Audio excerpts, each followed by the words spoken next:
দৃষ্টির পাওয়ার আর কুকুরের চোখের দৃষ্টির পাওয়ারের মধ্যে একটু তফাৎ আছে। কি তফাৎ?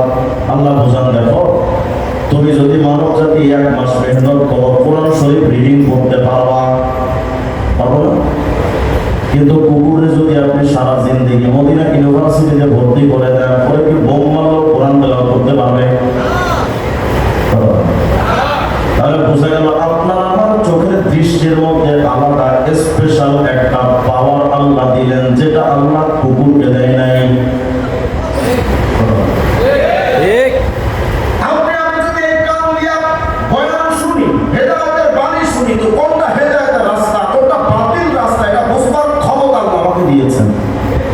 কিন্তু এই কান দিয়া যদি সারাদিন কুকুরের কানে হেডফোন লাগায় যদি তারেক জামিল সাহেবের বয়ান লাগায় দেন, ও কি জীবনে হেদায়েতের রাস্তা কোনটা বুঝবে?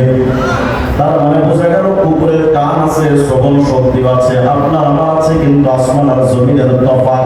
স্পেশাল একটা শক্তি আল্লাহ আপনাকে আমাকে দিয়েছেন, যেটা আল্লাহ কুকুরকে দেয় নাই।